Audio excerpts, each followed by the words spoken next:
Sir आपसे मेरा सवाल ये था। अपना नाम बताइए। मेरा नाम रफ़ी है। आप मुस्लिम हैं नॉन मुस्लिम? जी मैं क्रिश्चियन हूँ। जी। तो आपसे सवाल ये था, पाकिस्तान के मुसलमानों के हवाले से सवाल करना था कि आप जैसे आपने पहली बात की कि पाकिस्तान इस्लाम के नाम पर बना है और पाकिस्तान का मतलब है ला इलाहा इल्लल्लाह। तो मेरा सवाल ये है कि पाकिस्तान में इतने ज़्यादा उलमा कराम है, इतने ज़्यादा मदारस है और पाकिस्तान में सबसे बड़े बड़े तबलीगी इज्तिमाआत होते हैं, लेकिन अगर दूसरी साइड पर देखा जाए जितने भी बड़े बड़े गुनाह हैं और ऐसे ऐसे बातें जिसको अल्लाह ताला ने सबसे ज़्यादा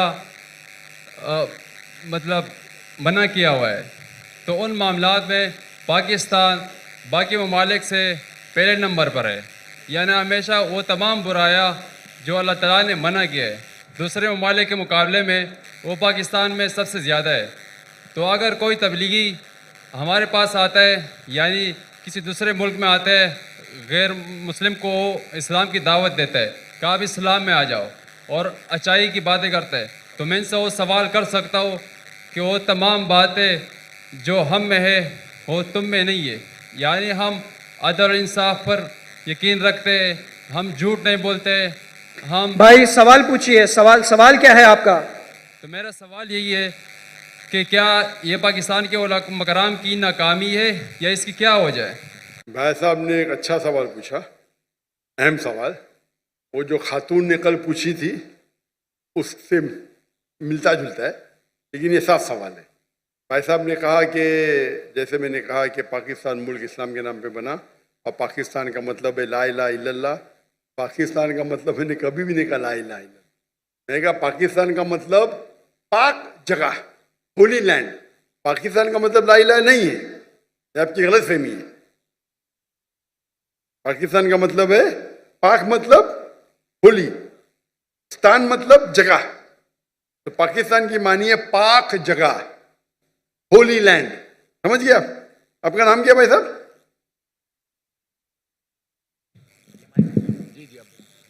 मेरा नाम रफ़ी है। रफ़ी। रफ़ी भाई ईसाई आपने कहा, क्रिश्चियन है? जी जी हाँ। तो रफ़ी भाई ने सवाल किया था कि पाकिस्तान में कई बड़े उलमा हैं, कई हिस्से में होते, उसके बावजूद यहाँ हम देखते हैं कि बड़े बड़े गुनाह होते जो बाकी मुल्क में नहीं होते। तो इसे क्या समझे हम? सवाल क्या है? तो उन्होंने बोला सवाल है कि हम कहेंगे कि यह उलमा की नाकामयाबी है। क्या है इसका जवाब? है कि पाकिस्तान इस्लाम के नाम तो बन गया, कायम हो गया, लेकिन आप अगर मुझे पूछेंगे कि भाई साहब ने सही कहा कि यहाँ बड़े बड़े उलमा हैं, मैं भी यहाँ के उलमा की इज्जत करता हूँ, बड़े बड़े हैं, बड़े दानिश्वर है, बड़े बड़े लेक्चर होते, बड़े बड़े इज्तिमा होते, लेकिन यहाँ हम देखते हैं कि काफी गलत काम भी हो रहे हैं। एक चीज है कि अगर कोई दाई तकरीर करता है और अगर माशरा उसको फॉलो नहीं करता है, आप वो दाई पे दोष नहीं डाल सकते।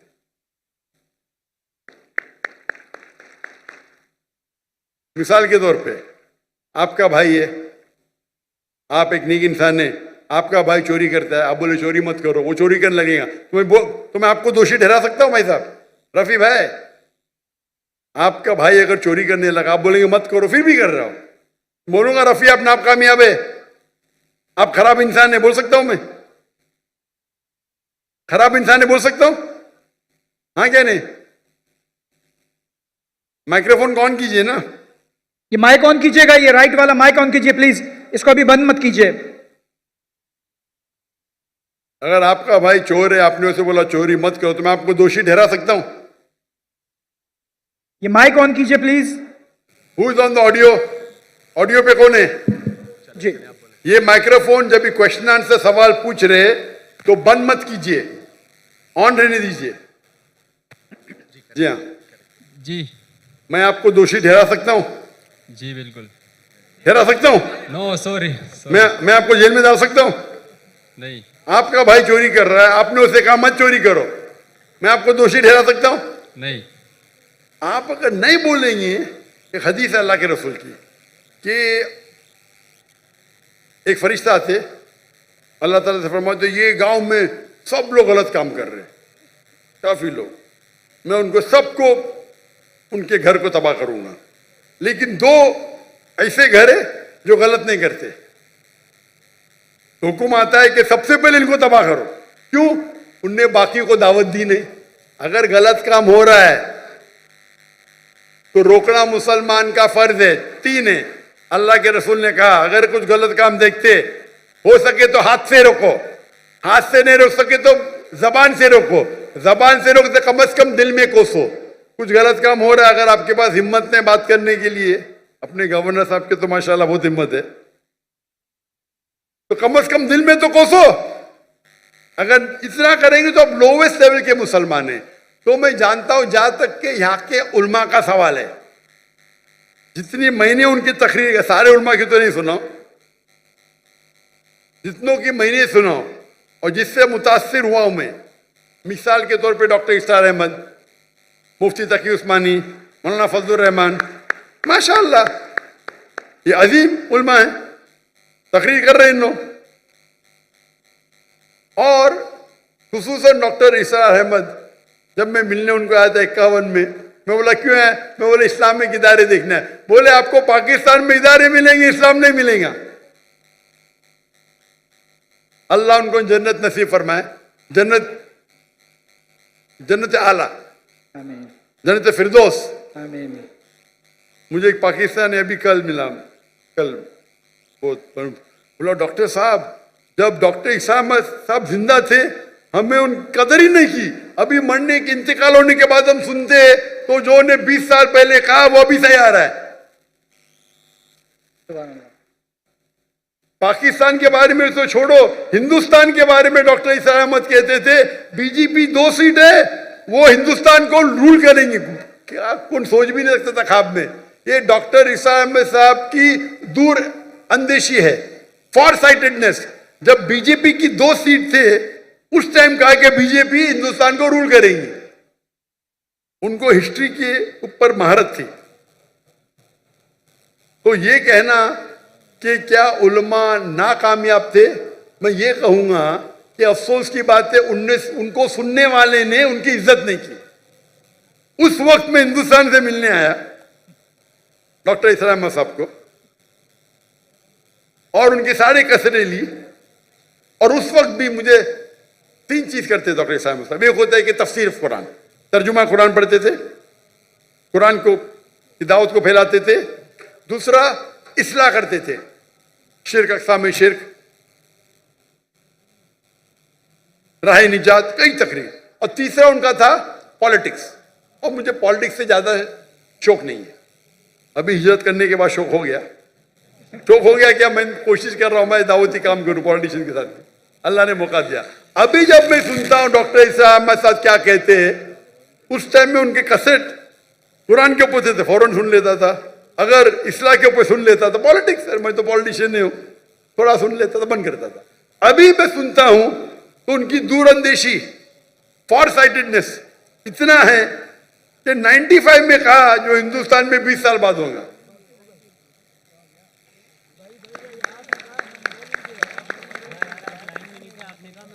तो यहाँ के उल्मा माशाअल्लाह जितने मैंने सुना माशाअल्लाह अच्छे हैं। वो अफसोस की बात है कि लोग ने कदर नहीं किया उनका। तो आपको ये देखना चाहिए कि जिनके पास हक है बात करने का, आप बात करो। अगर यहाँ का माशरा तय नहीं है तो ये सिर्फ उल्मा की जिम्मेदारी नहीं है, सारी उम्मत की जिम्मेदारी है। दावा देना हर एक के लिए, मुसलमान के लिए फर्ज है। अगर आप दावत नहीं देंगे तो जन्नत में नहीं जाएंगे। सूरे अल असर की बात, सूरा असर, सूरा नंबर 103 आयत नंबर 1, 2, 3। वल असर, अल्लाह ताला वक्त की कसम खाते, इन्नल इंसान लफी खुस्र, बेशक इंसान खसारे में है, लॉस में है, सिवा इल्लल्लज़ीना आमनू व अमिलु सॉलिहाती व तवासौ बिल हक़ व तवासौ बिस सब्र। सिर्फ वो लोग खसारे में नहीं है जो लोग के पास ईमान है, अमल सॉलिहात है, व तवासौ बिल हक़, लोगों को दावत देते हैं, व तवासौ बिस सब्र। तो दावत देना हर एक का फर्ज है। तो मेरी ये इल्तिजा है मेरे पाकिस्तानी भाइयों और बहनों से, नंबर 1, क्योंकि मैं पाकिस्तानियों से बाहर ज्यादा मिलता हूं, यहां भी मिल रहा हूं माशाअल्लाह, पाकिस्तानी लोग ज्यादा मुतासिर है अमेरिका के साथ। उनकी हयात मकसद, मैं कल तकरीर किया था, हमारी जिंदगी का मकसद क्या है? अमेरिका जाना, यूके जाना, वेस्टर्न। और मुझे क्या बोलते, अरे हालात पाकिस्तान के बहुत बुरे इसलिए मैं जा रहा हूं। अरे बुले किया किसने हालात को? आप लोगों ने। उसके बावजूद पाकिस्तान अमेरिका से 100 दर्जा बेहतर है आखिरत के लिए, 1000 दर्जा, माफी चाहता हूं। आप पाकिस्तान में रहेंगे, जन्नत के जाने के इम्कान 1000 गुना ज्यादा है बनिस्बत अमेरिका में। और ये ढंकी की चोट पे कहता हूं। और मेरे तकरीर की वजह से माशाअल्लाह गिनती तो ने हजारों, टेंस ऑफ थाउजेंड पाकिस्तानी जो माइग्रेट करने वाले थे यूरोप में, अमेरिका में, माशाअल्लाह उन लोगों ने अपना इरादा बदल दिया। जहां तक कि यहाँ के माशरे की सवाल, जैसा मैंने कहा, गवर्नर साहब आपके साथ है, आप भी साथ दीजिए। और हमेशा अल्लाह और अल्लाह के रसूल के बात पे जुड़ जाइए। अल्लाह ताला फरमाते सूरह इमरान में, सूरह नंबर 3 आयत नंबर 103 में, वातसिमू बिहब्लिल्लाहि जमीअन वला तफरक़ू, वातसिमू बिहब्लिल्लाहि जमीअन वला तफरक़ू। अल्लाह की रस्सी को मजबूती से पकड़े और आपस में मत बंटो। ये कहने के लिए मेरे को गौर से सुनो पाकिस्तानी भाइयों और बहनों, उसका मतलब नहीं कि आप कुरान और अल्लाह के रसूल के साथ जुड़ो, कोई पार्टी के साथ मत जुड़ो। अगर दुनियावी पार्टी के साथ जुड़ेंगे तो कुर्सी के चक्कर में अल्लाह और अल्लाह के रसूल को पीछे छोड़ देंगे। तो पार्टी करेंगे तो नफरत पैदा होगी, गवर्नमेंट में तनाव रहेगा। आप एक मुसलमान उम्मा जैसे जाओ, एक अपने दूसरे उम्मती भाई के पास। ये पार्टी छोड़ो, जो भी पार्टी इधर है, ये पार्टी को बाजू रखो। कोई कुरान हदीस में पार्टी का जिक्र नहीं है। आप एक मुस्लिम जैसा जाओ, दूसरे मुस्लिम से मिलो। ये पार्टी के चक्कर में, कुर्सी के चक्कर में आखिरत चली जाती है। तो इसीलिए आप सब लोग साथ में हो, मोहब्बत से बात करो। और ये बात करना चाहिए कि इसके वजह से आपकी भी आखिरत बनेगी, हमारी भी बनेगी। हम क्या करते हैं कि इस्लाम के नाम पे गलत फहमियां फैलाते हैं, इस्लाम के नाम पे गलत काम करते हैं और फिर इस्लाम बदनाम हो जाता है। इसीलिए मैं कहता हूं, इस्लाम जानने के लिए मुस्लिम को मत देखो, डॉक्टर जाकिर नायक को मत देखो, कुरान और हदीस पढ़ो।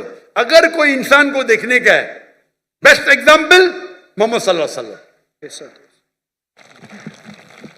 उससे बेहतरीन आपको मिसाल मिलेंगे ही नहीं। उसके बाद हमारे खुलफा राशिदीन है, उनकी जिंदगी देखो। 40,000 से फिलिस्तीन भाई हमारे मर गए, हम मुंह भी नहीं खोल सकते। अल्लाह ने आपको ताकत दी है, हथियार दिए, काहे के लिए? काहे के लिए? हमारे मुसलमान भाई का कत्ल हो रहा है, जेनोसाइड खुल्लम खुल्ला लाइव टेलीकास्ट हो रहा है। क्या कर रहे हो हम? अभी 1 साल पूरे हो जाएंगे कल, सोलर कैलेंडर के हिसाब से 1 साल पूरे होंगे। 11 दिन पहले लूनर कैलेंडर के हिसाब से 1 साल पूरे हुए। और एक बड़ा मजमा था टर्की में, मैंने ऑनलाइन किताब की थी उसके ऊपर, और बड़े बड़े उलमा थे उस तकरीर में, तो मैंने भी किताब की उधर 10 मिनट की। मैं पाकिस्तान के आने के पहले वो किताब की मलेशिया से। तो इंशाअल्लाह अगर आप अल्लाह और अल्लाह के रसूल के बात पे एक हो जाएंगे, अल्लाह ताला आपके साथ रहेगा। और इंशाअल्लाह उम्मीद करता हूं कि इंशाअल्लाह पाकिस्तान मानी की तौर पे पाक हो, इंशाअल्लाह पाक हो, ताकि इस सरजमीन पे कोई गुनाह ना हो। इंशाअल्लाह दुआ करते, आज नहीं तो कुरान में तो लिखा है ये वक्त आएगा, चाहे आप जिंदा रहे मैं जिंदा रहे, कुरान में तो लिखा हुआ है, जो मैंने आयत कोट की 3 जगह पे, इंशाअल्लाह 7 साल तक के सारी धरती पे इस्लाम की शरीयत नाजिल होंगी और इंशाअल्लाह सबसे अमन का मौका रहेगा उस वक्त। जज़ाकल्लाह जी। डॉक्टर साहब, एक और बात करनी थी कि जो आपने बात की है ना कि अगर कोई मुसलमान अमेरिका में रहेगा तो उसके जन्नत में चांसेस कम है और जो पाकिस्तान में रहेगा उसके ज़्यादा है। ये बात मुझे समझ में नहीं आई, क्योंकि अगर कोई मुसलमान पाकिस्तानी मुसलमान अमेरिका में अपनी लाइफ गुजारता है तो वहाँ पे अगर वो ज़्यादा से ज़्यादा गुनाह करेगा तो या तो मतलब जना करेगा या शराब पिएगा, बाकी ना वो किसी को धोखा दे सकता है, ना किसी का मर्डर कर सकता है, और ना ही जो है ना रिश्वत हसद वगैरह मतलब कुछ भी नहीं कर सकता। लेकिन भाई अगर साहब, आप पाकिस्तानी मुसलमानों को भाई देखोगे। साहब, आप अमेरिका गए? नहीं, मैं गया हूं, इतने बार गया कि मुझे कैंसिल कर दिया मेरा वीजा। जब मैं पहले जाता था 2000-3000 आते थे, जब बड़ी पब्लिक आने लगी वीजा ही कैंसिल किया। 10 साल का वीजा था, 2010 में कैंसिल कर दिए। क्या मैं जाके दहशतगर्दी फैलाऊंगा? क्यों कैंसिल किया मेरा वीजा? आप बोलो मुझे। रफी भाई, जी जी सुन रहा हूँ। क्या मैं आतंकवादी हूं? नहीं, बिल्कुल वो नहीं चाहते कि अमन फैले, वो नहीं चाहते कि अमन। अगर पाकिस्तान गवर्नमेंट ने मुझे बुलाया है तो कम से कम अमन तो चाहती है, अमल कम होगा लेकिन बुलाई तो सही। वो मेरे मेजबान है, मुझे हक है कि मैं भी उन्हें दावत दूं। मैं मिल चुका हूं अल्हम्दुलिल्लाह, उन्हें बुलाया तो सही। आपके अमेरिका तो डरती है मुझसे, क्यों? आपके सवाल का भी जवाब दूंगा मैं। वहां आप देखेंगे अमेरिका में हमारे कुरान की जो आयत है, कभी आप कुछ भी गलत देखेंगे तो गुस्से बसर करो। सूरह नूर सूरा नंबर 24 आयत नंबर 30 और 31, कुछ भी गलत गुस्से बसर करो। वहां आप गाड़ी कितना चलाएंगे, नंगी औरतों की तस्वीर है, गुस्से बसर करेंगे एक्सीडेंट हो जाएगा भाई, कत्ल हो जाएगा। आप घर के बाहर निकलो, most of the western country में वो मोटरसाइकिल बेचने के लिए नंगी लड़की बैठी है, गाड़ी बेचने के लिए BMW का नाम सुना है? BMW, जी जी सुना है। हाँ, BMW के आगे मैंने देखा ना ऐड, मुझे किसी ने कहा एक लड़की बिकिनी में और उसमें लिखा है test drive her now, who the girl of the car. अपने भाई बहन को बेच रहे, मां को बेच रहे, फिर भी पाकिस्तानी जाते उधर। तो इस्लाम को फॉलो करना, यहां मैं नहीं कहता हूं कि पाकिस्तान में गुनाह नहीं होता है, बट परसेंटेज देखेंगे यहां फिर भी कम है, पाकिस्तान में अमेरिका से कम है। और जो अमेरिका में जो फयाश है वो आपके घर में घुसता है, आप समझ रहे? जी जी। यहां जो है आप अगर रहना चाहते रह सकते, आप बोलते अमेरिका में रिश्वत नहीं। कौन बोला अमेरिका में रिश्वत नहीं? लेकिन ज्यादा नहीं होता ना जितना पाकिस्तान में होता है। अरे वहां तो बिलियंस ऑफ डॉलर्स में होता है, यहाँ रुपए में होता है। आपको तादाद ज्यादा लगती है, 1 बिलियन रुपया, 1 बिलियन, वहां 1 बिलियन डॉलर है 300 गुना। आप समझ रहे? आपको शायद गिनती देख रहे, 1 बिलियन 1 करोड़ रुपया, वहां तो क्या मिलियन डॉलर। अरे बट मिलियन डॉलर 1 करोड़ से ज्यादा है, आपको शायद पता नहीं होगा। 1 बिलियन डॉलर कितना है? 10 लाख। 10 लाख रुपया, 10 lakh dollar, 10 lakh dollar. Million dollar कितना है? तो 10 लाख डॉलर। मिलियन डॉलर कितना है? 10 करोड़ होंगे मतलब। पता ही नहीं, गिनती मुश्किल है, वही तो बोलता हूं मैं आपको। 10 मिलियन डॉलर साल, पता नहीं पाकिस्तानी कितने बनते होंगे। 10 बिलियन 10 मिलियन डॉलर पाकिस्तानी कितने रुपए हुए? कैलकुलेटर अभी मेरे साथ नहीं है ना। हाँ वही तो है ना, तकरीबन 30 करोड़ होते, 30 करोड़। 3 बिलियन, समझ रहे आप? तो वो आपको नंबर ज्यादा लगता है, वहां डॉलर में होता है, यहाँ आप मुझे बोलो। लेकिन सर वहाँ पे सुनिए मेरी बात। ये जो फलस्तीन में इजराइल को इतना पैसा दिया जाता है, $1 बिलियन, $7 बिलियन मुसलमान का कत्ल करने के लिए, अंडर द टेबल होगा क्या नहीं? उसके अंदर होगा क्या नहीं? होगा। पूरे लोग का पैसा अगर वो $6 बिलियन डालते, खुद तो अपने इसमें कुछ डालते होंगे ना। बड़ा करप्शन, छोटा करप्शन नहीं। आप समझ रहे? जी जी। आप मुझे बोलो, आप वहां रहते, आप कमाते, आपके पैसे से बेगुनाह लोग का कत्ल हो रहा है, आप जिम्मेदार है क्या नहीं? है क्या नहीं? जी बिल्कुल मैं हूँ। जितने पाकिस्तानी वहां रह रहे अमेरिका में, उनके हाथ में हमारे गाजा के मुसलमान का खून है।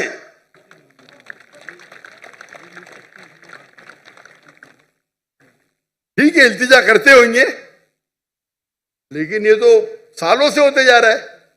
कौन रहने के लिए? अल्लाह फरमाते कुरान मजीद में, हिजरत करो। तो इसीलिए मैं कहता हूं कि यहां रहेंगे तो यहां भी बुराई है, दुनिया में हर कोने में बुराई है, लेकिन बुराई के लेवल होते हैं। तो इसीलिए मैं कहता हूं यहां 1000 गुना बेहतर है। वहां जन्नत के चांसेस है बहुत कम है, यहां ज्यादा है। आप समझ रहे? तो इसीलिए आपकी भी ख्वाहिश है अमेरिका जाने की ना। अब तो पाकिस्तानी बड़े क्रिश्चियन पाकिस्तानी है ना, टिकट मिलेंगी तो जाएंगे क्या नहीं? जरूर जाऊंगा। यही तो प्रॉब्लम है। अगर मैं जहन्नम की टिकट दूंगा, जाएंगे आप? बिल्कुल भी नहीं। तो अमेरिका जहन्नम की टिकट है, लेकिन पाकिस्तानी उसको जन्नत समझते हैं। हाँ वो गलत पाकिस्तानी। आप भी पाकिस्तानी है ना? जी मैं पाकिस्तानी हूँ। हाँ, तो आप वही गलत पाकिस्तानियों में से है। आप तो सुधर जाओ मेरे भाई रफी, आप तो सुधर जाओ। जैसा मैंने कहा, हजारों की तादाद में, 10s of thousands, हो सकता है लाख, वो पाकिस्तानी जो हिजरत करने वाले थे टू द वेस्टर्न कंट्री, मेरे तकरीर सुनने के बाद, मेरे गुफ्तगू सुनने के बाद, उनने अपना इरादा बदल दिया। आप भी बदल दीजिए। टिकट मिली फिर भी मत जाना, शायद आपको फायदा होगा। भाई रफी, आप मानते क्या खुदा एक है? जी मानता हूँ। आप मानते कि ईसा अलैहिस्सलाम खुदा है? डॉक्टर साहब मैं मुसलमान हूँ। आप मुसलमान हैं? माजर करता हूँ आपसे, मैंने झूठ बोला क्योंकि मुझे अभी जल्दी घर जाना था, तो सबसे पीछे लाइन में खड़ा था। मैंने बोला कि यार मुझे मौका ही नहीं मिलेगा, तब सवाल हो गया। तो अगर आप मुसलमान हैं तो आपने बहुत बड़ा गुनाह किया। अगर सवाल पूछने के लिए आपने कहा कि मैं ईसाई हूँ, ये बहुत बड़ा गुनाह है। मैं तौबा करता हूँ अल्लाह से। अल्लाह मुझे कलमा पढ़ेंगे? जी कलमा पढ़ो आप इसे। ला इलाहा इल्लल्लाह मुहम्मद रसूलुल्लाह। क्योंकि सवाल पूछना फर्ज नहीं है। आप लाइन तोड़ने के लिए झूठ बोले, लेकिन ख्वाहिश थी आपसे सवाल तो करना। ये भी हो सकता है ना, क्या जन्नत में जाने के लिए भी आप झूठ बोल के जन्नत में पहला जाएंगे? बराबर कि नहीं? नहीं मैं पीछे जन्नत में भी लाइन बड़ी रहेंगी है, बहुत लंबी रहेंगी। आप बोले मुझे पहले जाने का, तो आगे कर देंगे आपको। मैं कराची यूनिवर्सिटी में पढ़ता हूँ ना, वो गेट बंद हो जाता है 1 बजे के बाद, तो इसलिए। अरे गेट बंद होगा तो सुबह में जाना, क्या प्रॉब्लम है? यहाँ तकरीर चलते रहेंगी माशाल्लाह, आपको फायदा होगा ना। जी जी। हाँ कि नहीं? तो गेट बंद होने की वजह से आप ये कह रहे कि मैं मुसलमान नहीं हूं, ये तो बहुत बड़ा गुनाह है। इंशाअल्लाह ताला आपको माफ करे और उम्मीद है कि अल्लाह ताला आपको हिदायत दे। आमीन। जी खुशामदीद दोस्तों, उम्मीद करता हूँ वीडियो आपने पूरी देखी होगी और आपको पसंद भी आई होगी। भाइयों दोस्तों, ज़माने के साथ साथ इंसानों की तादाद में इजाफ़ा हो रहा है। एक इंसान आता है, वो बड़ा होता है, उसकी शादी होती है, अल्लाह उसको औलाद देता है, फिर वो बड़ा होता है, फिर उसकी औलाद। तो औलाद की तरबियत करना ये इंसान की सबसे बड़ी ज़िम्मेदारी है। एक बाप को चाहिए कि वो अपने औलाद की तरबियत इस्लाम के उसूलों के मुताबिक करे। सहाबी की ज़िंदगी, सहाबा किराम की ज़िंदगी, उनके अखलाक, उनके कारनामे उनके सामने रखे जाए, ताकि ये बच्चा बड़ा होकर उन्हीं सहाबा के नक्श कदम पर चल पड़े। कुरान में अल्लाह ताला फरमाते हैं, या अय्युहल्लज़ीना आमनू क़ू अनफुसकुम व अहलीकुम नारा, ए ईमान वालो अपने आप को और अपने अहल व अयाल को जहन्नम की आग से बचाओ। यहाँ पर अहल व अयाल से मुराद क्या है? यहाँ पर अहल व अयाल से मुराद आपके बेटे, आपके बेटियाँ, आपके भाई, आपके जितने भी लोग आपके मातहत हो, वही आपके ऊपर, वही आपके अहल व अयाल है। तो लिहाजा अपने अहल व अयाल की तरबियत करना और उनको सही अखलाकियात सिखाना, ये एक बाप की ज़िम्मेदारी होती है। और आपने दुनिया में बहुत सारे लोग होंगे, बहुत सारे सेलिब्रिटीज़ आपने देखे होंगे कि वो लोग अपनी औलाद की किस तरह तरबियत करते हैं। अभी आपने डॉक्टर ज़ाकिर नाइक को देखा, माशाल्लाह अल्लाह ने बहुत इज़्ज़त दी, बहुत सालों से वो दीन की मेहनत कर रहे हैं और तकाबुल अध्ययन और इसी तरह लोगों को सवालात और लोगों के एतराज़ात और उनके जवाबात और इसी तरह लोगों को मुफस्सिल और मुदल्लिल जवाबात देते हुए अल्लाह ने उनको बहुत शोहरत दी और बहुत इज़्ज़त दी। उनके बेटे को अगर आप देखें शेख फ़ारह अहमद, तो माशाल्लाह बिल्कुल अपने वालिद की नक्शे कदम पर चलते हुए एक सही मानों में अपने बाप की तर्जुमानी कर रहे हैं। शेख फ़ारह अहमद की मैं बात कर रहा हूँ। तो हमें भी चाहिए कि अपनी औलाद की तरबियत इस्लाम के उसूलों के मुताबिक करें, ना कि उनकी तरबियत ऐसे करें कि हर मौके पर आप सेल्फियाँ ले लें और हर मौके पर आप तस्वीर बनाएं और उसको सोशल मीडिया के ऊपर डाल दें कि पार्टी विद फ्रेंड्स, और इसी तरह एक दूसरी तस्वीर आप ले लें और chill time, summer time, vacation time, ये फारिग लोगों का काम, ये आप छोड़ दें। अपने बच्चों को ऐसी अखलाकियात से दूर करें जिनसे वो माशरे में लोगों की नज़रों में गिर जाए या लोगों की नज़रों में वो कम आए। तो अपने औलाद को कुरान की तरबियत दे, इस्लाम की तालीमात दे और उनको ऐसे तालीमात देने चाहिए ताकि अगर आप इस दुनिया में ना भी हो तो उनके नेक अमाल की वजह से वो सवाब व अजर व सवाब आपको मिलता रहे। अगर आपने अपने बेटे को हाफिज़ कुरान बनाया, कुरान समझने वाला बनाया, कल को यही बेटा जब आप दुनिया में नहीं होंगे, ये लोगों को कुरान की दर्स देगा, कुरान की तालीम देगा, तो इनका अजर व सवाब आपके अकाउंट में आता रहेगा और यूँ आपका अकाउंट ता क़यामत तक जारी रहेगा। तो भाइयों दोस्तों, औलाद की तरबियत में बहुत